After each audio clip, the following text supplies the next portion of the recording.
Hey, are you a new Rain Piece player or a returning player and is stuck and don't know what to do? Don't worry, you are at the right place, and today I will do a complete guide on Rain Piece. Please make sure to like and subscribe, and codes will be in the description. Let's get into the guide. Let's go to the beginning and go to every island first for progression to max level. But first, make sure you join the Rain Piece group to be able to use codes and get daily rewards right here in Shibuya Crossing. Press T or your left joystick for names of every island. Every 12 hours you can come here to claim your daily reward and get 5 mythical chests, but again you must join the group. Once you claim and use those chests, get a fruit and a trait. For the fruit, I recommend trying to get light fruit or void light, which is a 0.5% chance to get. For the trait, it doesn't matter for what you get, but try to get Sleepwalker for later in the video. Now let's talk about the quality of life.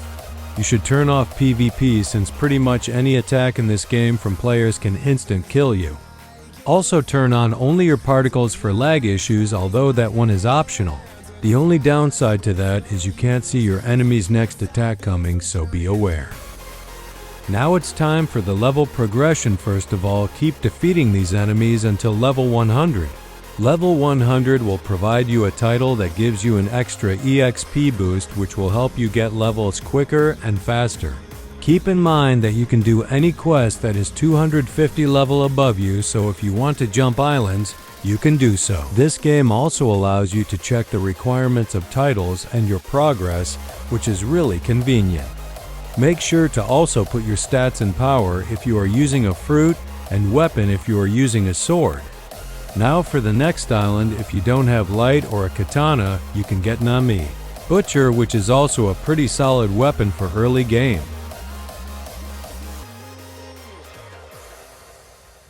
Now for Haki, it isn't necessarily mandatory at the moment, but it's great to have for more damage if you don't have light, but you will need it later into the game for stronger weapons and specs. For the Toji station, it's the same thing, just progress into Jujutsu High. If you somehow got the Bloodlust trait, it is an option to get this spec, although I don't really recommend it since there are other better early game specs. Now here you can get your first ever spec, which is the Yuji spec. It is really easy to get and doesn't require a lot of materials. Any NPC here has a chance to give you the cursed energy to actually spawn Yuji to fight him and get the materials to get him. Make sure you also have enough crystals to spawn Yuji, which you should have more than enough from grinding. These are the requirements for Yuji and everything you can get from the boss.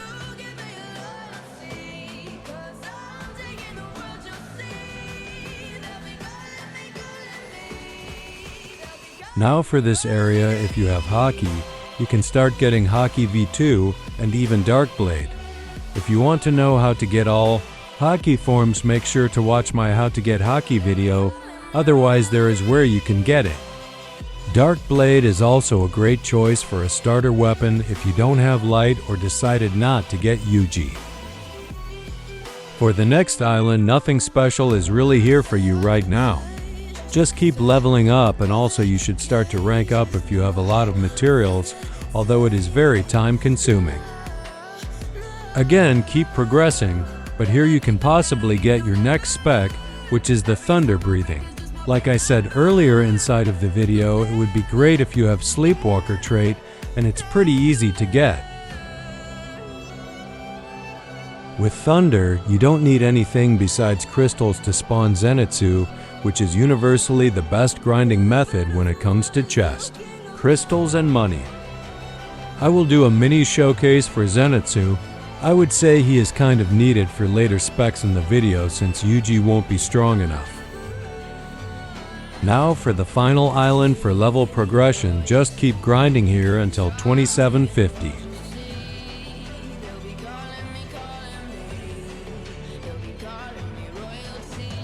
Again, if you somehow got the trait Godspeed, you can get this spec, but it's not worth nor needed.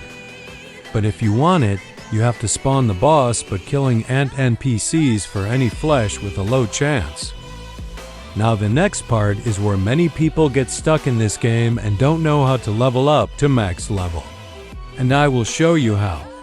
Make your way to Jujutsu High. This person will give you various amount of quests depending what level you are after level. 2,750 sometimes you will need to go in raids, sometimes spawn bosses like Yurichi or even world bosses. These quests give about 100 level or more each time completed. Now that I've went over level progression, I will now go over spec and weapon progression for early game to end game. Also, if you haven't noticed anything in this video, maybe you should rewatch some parts because there's secrets that can help you win a giveaway. Comment below if you found them. So the first thing you should know is that this progression takes a very long time, and I went through every spec and weapon to determine which is the easiest to get and the most efficient. The first 5 main weapons are mandatory, being that the last on is the best for grinding the rest or whichever other specs you want to go for. First of all, first joining the game, try to get light fruit or void light. If not within the spins you have, it is okay. If you do not have light fruit, get the katana with the yen you got in the chest. Getting dark blade would be the best idea if you don't have light also. You don't have to worry about the boss being hard, just use katana. Once you have one of those 3 and is around level 500 or above, you can get your first spec, which is Yuji. Once you are around level 750 to 1000, you can go get Zenitsu, but make sure you have the trait. To get Kirito, you must have Zenitsu. Since it is very strong and you can almost instant kill the boss, you can get sword seals from buying them at Shibuya.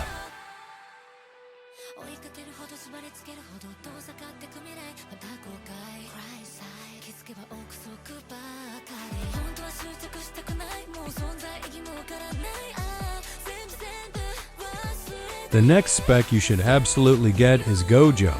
He is great for the next spec you will get, although there is quite a bit of requirements for him. Also, although you need a higher level to get Kirito than Gojo, anything else that is weaker than Kirito can't solo the Gojo boss or the next upcoming dungeon. To get limitless core, just buy them in Shibuya for boss coins. You also get them from Gojo when defeating him. This is now a mini showcase.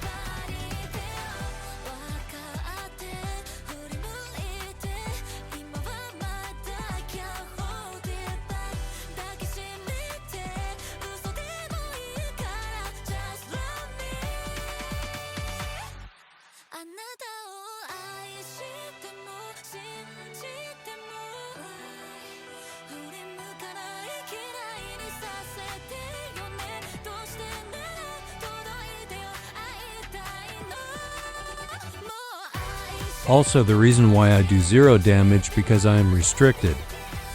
Now for the last spec that is mandatory is the Igris sword. This would be your first dungeon. You will need to have Gojo since it has a really good AOE attack that can get all the NPCs.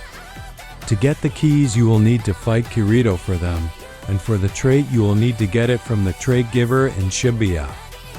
If you are alone, I recommend doing easy or normal since you are new. Since I am experienced and have the best weapon, it's far more easier for me.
And there we go. Now for the rest of the specs, it is totally optional for what you want to get. I will put a tier list above, but I will also show what I would go for. If you don't want to see this, skip ahead to the final part.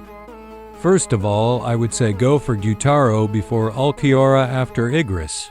But it doesn't really matter, Ulquiorra is easier to get and doesn't require any trait or level and does way more damage. To spawn him, you have to get a Raincar Cores.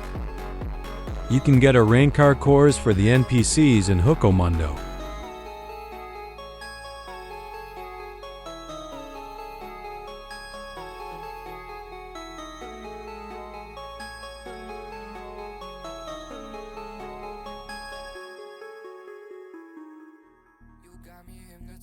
By the way you look at me, yeah. Baby, don't you lie, girl, you know your body T, yeah. You show me your pretty girlfriend. Now the next weapon you can grind for is the Shadow Sword. This one is a little bit harder to get than others, requiring a race.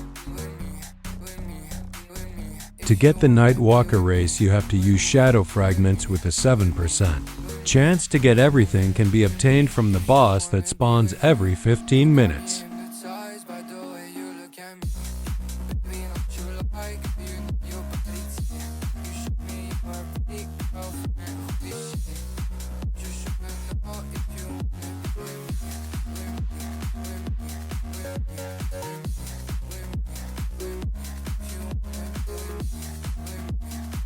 The next spec is Anos. You will need to do a quest line to get the race.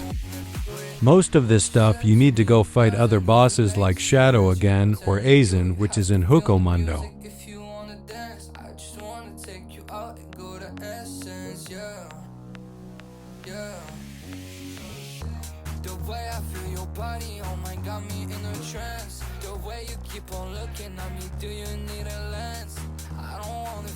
I'm the only one who cares. Baby, do you care? Baby, do you care? You got me hypnotized by the way you look at me, yeah. Baby, don't you lie, girl, you know your body T, yeah. You show me your pretty girlfriend. Then next spec on the list is DQ. You can get it by doing the Gauntlet Dungeon. To get keys, you have to fight bosses like Azen or just bosses in general. Deku is optional and can be replaced or even skipped and go to Virgil. To get the race, you must use one for all vestiges with a low chance to get it.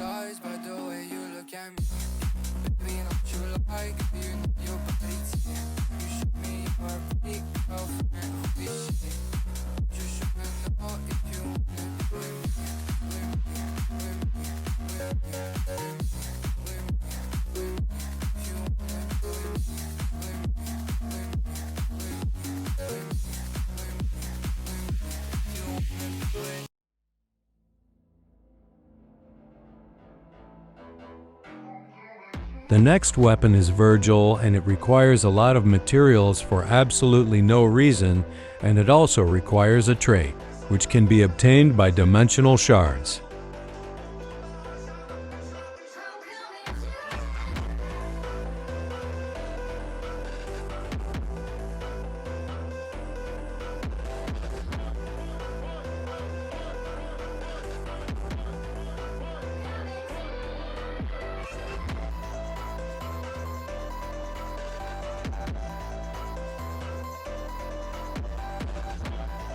Now for the last and best spec in game right now is the Monarch SJW. You must have the normal SJW, which you can get after you first got Igris. You also need a trait and the Nightwalker race from earlier. You can get keys from doing Igris raid with a 100% chance to get. I know there is a limited spec that is currently out right now, but by the time this video comes out, it might either be gone or almost close to being gone. But if you want to know how to get it, watch my last showcase video. This is still considered the best spec since this will be permanently available, unlike restricted Toji.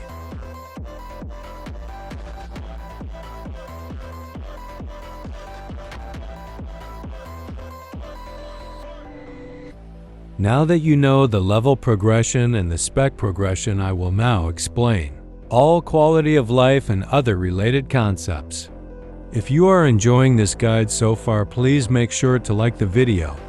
If you made it this far, comment the word META for a surprise. Now let's get into the final part. The first thing we have is Mastery, and it is located in Destruction Island. Mastery gives you an overall boost of many things that includes your overall damage.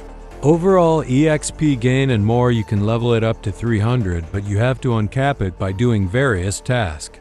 Be aware that these tasks are very hard depending on the cap and sometimes can take a long time.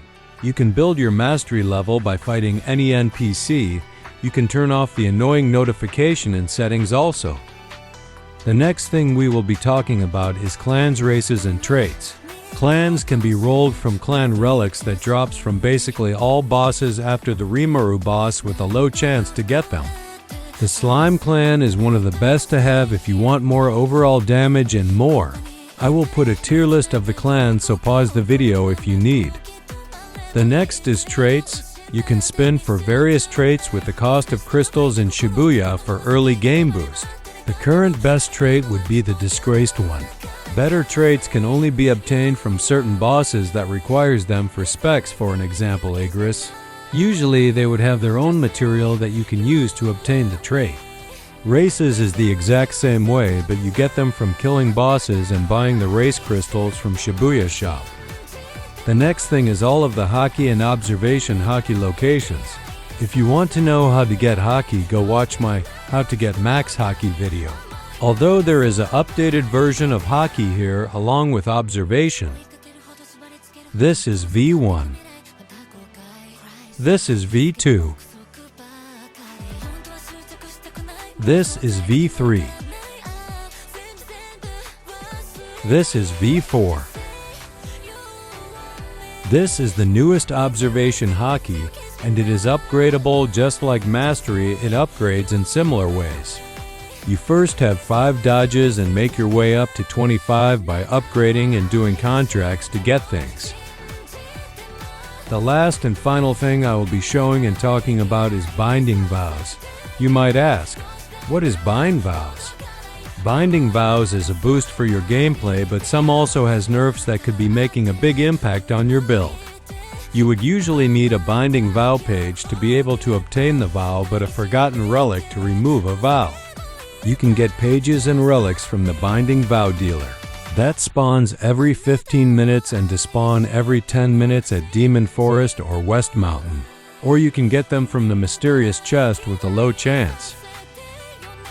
I will now briefly show all vow locations. The Adaptation Vow is located at Jujutsu High, and the Unbinding Vow is on the other side of this building. The Berserker Vow is located at Shellstown, where Beru spawns, and the Unbinding is right beside it. The Anti-Magic Vow is located at Hage Village, and the Unbinding is also right beside it by the building. The Emptiness Vow is located in Hukomundo, right behind a ribcage in the left hillside, and the Unbinding Vow is right beside the Arrancar.